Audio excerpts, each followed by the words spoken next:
Naku po, breaking news po mga kababayan ha. Merong isang malaking grupo ang naghahanda na. Nako. Naghahanda na sa isang malaking revolusyon. Ito ang balita ngayon. Trending at pinag-uusapan ngayon sa social media ang di umano'y balitang. Ito ang balitang dapat malaman ng taong bayan na pilit tinatago at pilit ayaw di umanong ipalabas ng mga bayarang media sa palasyo, kamara at senado sa publiko. Pero bago ang lahat, kung bago ka pa lamang sa channel na ito at nais mong manatiling updated sa mga maiinit na balitang politika, huwag kalimutang mag-like, mag-subscribe at i-click ang notification bell para hindi ka mahuli sa bawat bagong video na aming inilalabas. At ito na nga mga kababayan. Hindi mga kababayan kasi ganito, may papakita ko tayong mga picture. Ito, diretsuhan na tayo, wala tayong paligoy-ligoy. Meron tayong ebidensya. Merong nahuling, nahuli. Grabe ka naman Banat Bay, nahuli talaga. Oo. Merong nahuling nagtitipon sa Manila Hotel. Nako, ayan. Ay nako, ayoko, patay tayo dyan. Banat Bay, ba't mo nilabas yan? Makakatanggap ka ng tawag sa pamunuan. Basta, may nagpasa sa akin ng picture na ito'y katiwala ko talaga at katiwala talaga na naghahanda na ng isang matinding revolusyon pang-espiritual. Bakit? This is I think going to be a prayer rally. Para po sa lumabas ang katotohanan sa pagdating po sa ating bayan, no? Ayan, isang malaking religious group. Di ko na lang munang papangalanan kasi hindi pa nila ina-announce officially. Tapos nandun nga sila, ito, di ba? Banat Bay, baka naman yung picture mo na kumakain lang tapos talaga naman ganyan na suot nila pag merong silang pagsamba. Di ba? Ganyan talaga picture, suot nila kasi ganun merong mga kanya-kanyang relihiyon, church, merong requirement na suot pag sumasamba. Oo, may ganun. Wala mo naman. Pagkatas sumamba, kumain. May ibig bang sabihin nagmi-meeting na kagad? Di ba? Hindi naman ibig sabihin nagmi-meeting kagad. Kayo naman. Actually, hindi lang po yan ng picture. Meron pa pong picture na iba. Ano po yung picture na iba? Sila naman po ay nag-jogging. Ayan. Nagja-jogging po sila sa Quirino Grandstand. Naku, malaking rally ito. Malaking rally ito. Quirino Grandstand. Naku po, ang laki nito, Brad. Yahi na naman ito. Sana maimbitahan tayo dyan sa pagtitipo na yan. Pero sa tingin ko naman, imbitado naman po lahat ng ating mga kababayan. Maimbitahan ako doon sa likod kasi gusto ko, alam mo, especially pag doon tayo naimbitahan tayo sa mga sa dressing room, may mga pagkain kasi dyan. Yan ang totoo dyan, kaya gusto kong maimbitahan ako dyan sa may pagkain dyan. Alam mo naman tayo, sensya na, yan lang ang bisyo natin Kung yung iba, bisyo ang mambabae, tayo ang bisyo lang natin kumain ng kumain. Hindi ko talaga mapigilan, pagpasensyaan nyo na. Wala naman siguro masama doon. Dalawa lang ang bisyo ko sa buhay. Kumain at magkape. Sana maimbitahan tayo. Banat Bay, ikaw naman, masyado ka naman. Baka naman na-flatan lang sila. Masyado mo naman na ginagawa ng issue yan. Baka na-flatan lang yan. Kaya sila nagpunta dyan, Di ba? Baka naman na-flat yan, kaya nandyan. Hindi, meron pa pong isa, papakita ko. Eto, iyon. Eto naman, talagang tinitingnan na nila. Eto hindi na pwedeng maplatan to kasi nasa damuhan na. Ibig sabihin, talagang merong pagpaplanong nagaganap. Nako, malupit to. Eto na ang katapusan. Eto na, sinasabi ko na sa inyo. Eto na ang katapusan. Ng Linawin mo Banat Bay. Ito na katapusan mga kababayan. Ito na. Linawin mo baka ma-sedition ka dyan. Tsaka inciting to sedition. Katapusan ng mga demonyo. Kasi di ba, this is a prayer rally. This is going to be a spiritual revolution. When there is a spiritual revolution, di ba? Sabi nga, we engage with the war against, not with flesh, but with principalities. Di ba? In the heavenly realms. Ibig sabihin ng labanan, spiritual. Di ba? Yan ang labanan dyan eh. So pag ikaw nalalangin, magkakaroon ka ngayon ng katapusan. Ano yung katapusan? Katapusan ng mga demonyo sa buhay mo. Hindi, totoo, di ba? Mag-pray ka. Eh, syempre, ito, wala akong this is not a joke. This is true. When you pray, you keep on praying, di ba? Kaya nga sabi sa Biblia, sa Thessalonians, basta something there. Sabi doon, pray without ceasing, di ba? Continually. Bakit? Kasi there is a war going on in the heavenly realms. Di ba? Totoo po yan, ha? Hindi po ako nagbibiro dyan. Talagang nagkakaroon po ng labanan dyan. And how can you defeat that? You cannot by simply talking, simply doing your thing. Hindi. The best way to fight the demon or the devil in your life is through your knees. Ika nga, to pray. Yan ang totoo. Yan kaya nga 'di ba meron tayong mga tinatawag na prayer warrior kasi there is warfare going on. Kaya nga yan ang katapusan. Ako naniniwala ako diyan and this is I hope ako ito ang hope ko kasi nung nakita ko ito at nung pinadala sa akin tong mga picture, I hope it's going to be an interfaith prayer rally wherein everyone can pray. Go there and pray for our country. Alam nyo, kasi ito, honestly to, totoo na ito. Wala akong kukurap, sabi nga ni Marcoleta. Walang kukurap. Ito sasabihin ko sa inyo. Wala nang pag-asa Pilipinas. Wala na. Walang kukurap.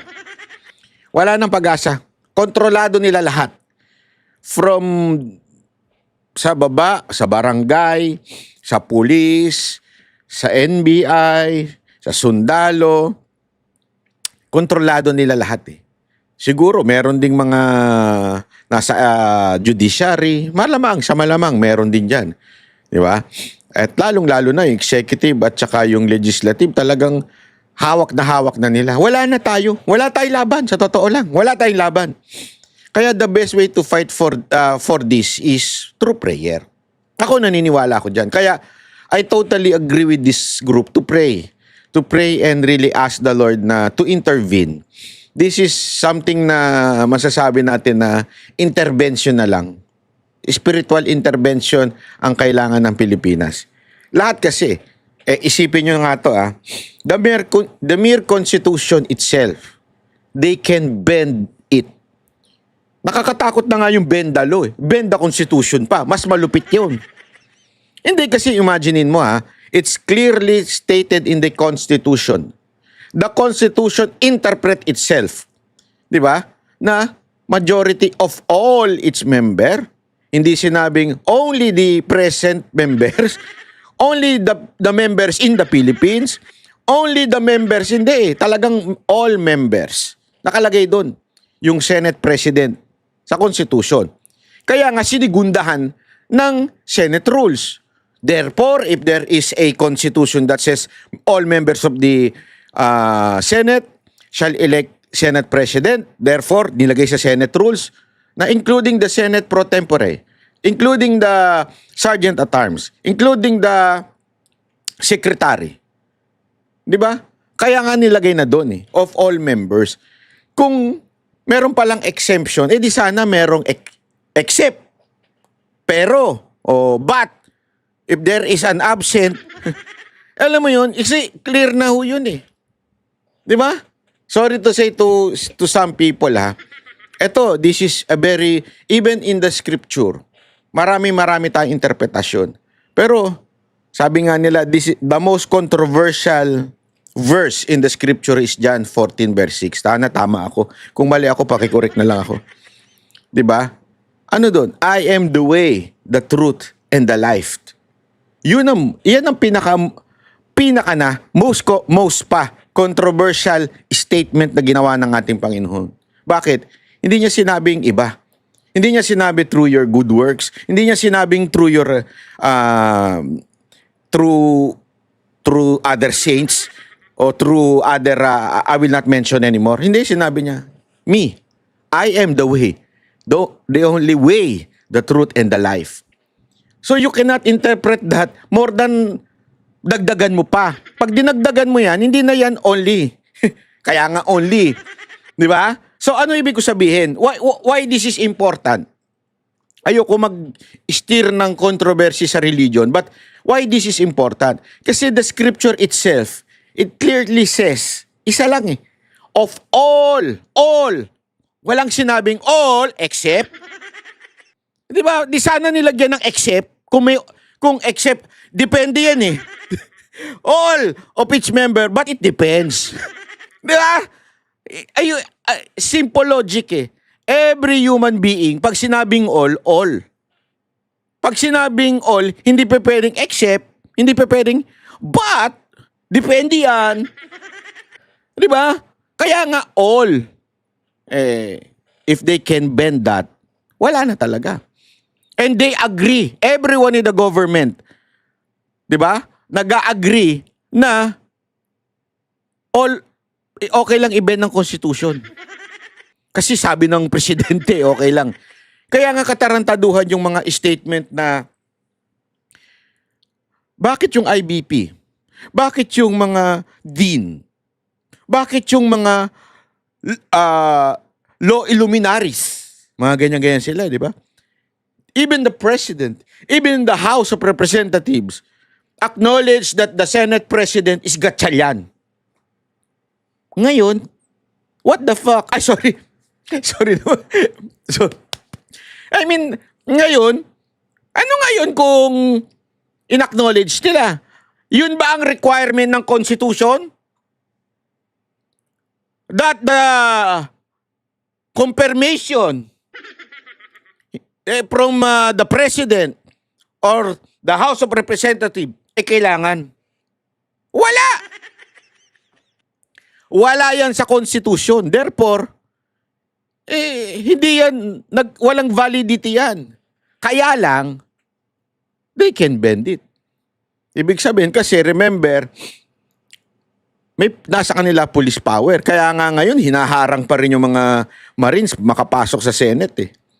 Pero, alam mo, kung meron man talagang masasabi nating for this past few days na umaangat sa Senado, walang iba kundi unang-una si Senate President Cayetano. Pangalawa si Robin, talagang makikipagpatayan talaga eh. Di ba? Buti talaga may mga ganyan. Of course, Marcoleta given and the others are given. Kaya lang ito kasi yung mga surprise, alam mo yun? Dati, bigyan ko kayo ng halimbawa, si Senate President Cayetano. Dati galit na galit kayo, di ba? Oh, naalala nyo? Di ba? O, nung inimpluwensyahan kayo nung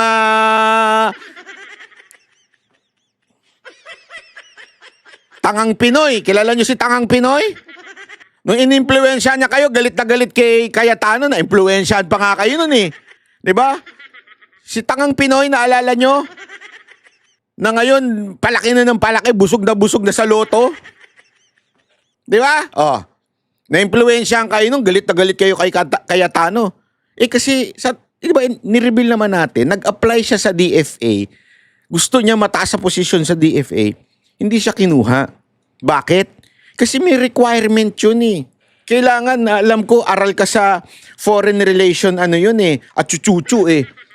Dahil hindi siya pinagbigyan, ayun, nagtantrums ang tarantadong Pinoy na yun. Di ba? Oh.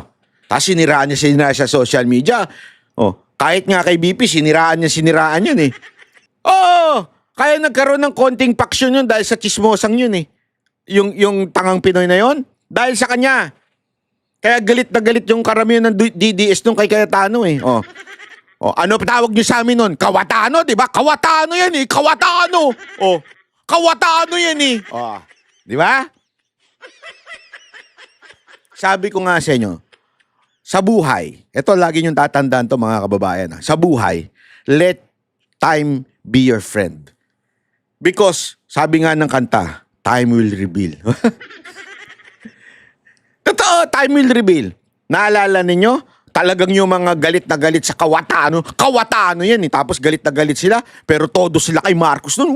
Marcos, fine. Hindi, yan talaga ang katandem ni VP Sara Duterte, si Marcos. Kaya si Marcos talaga hindi yan si Kawatano. O dilawan niya si Kawatano. O tama, mali. Tama, mali. Ngayon napapatunayan ninyo. Nakikita ninyo na sino talaga ang naninindigan para sa bayan. Di ba? Ang talagang lalaban hanggang dulo. Di ba si Kawatano? Tama, mali. Gusto ko marinig. Gusto ko marinig yung tama nyo. Ilagay nyo dyan, tama. Pasensya na ba hindi kami nakikinig sa'yo? Dahil matigas ang ulo namin, naniniwala kami doon sa mga bayot. Ayaw namin sa'yo, yabang mo kasi. Hindi kasi yung mga naririnig ko. Ayoko niya kay Banat Bay, yabang-yabang yan eh.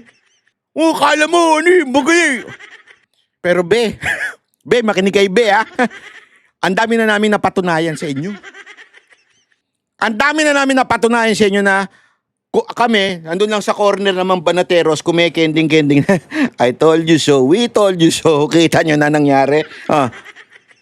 Tama, mali! Gusto ko marinig yung salitang tama dyan sa comment section. Sagutin nyo ng tama. Galit ka ba? Hindi, nagpapaliwanag lang. Kayo naman, no?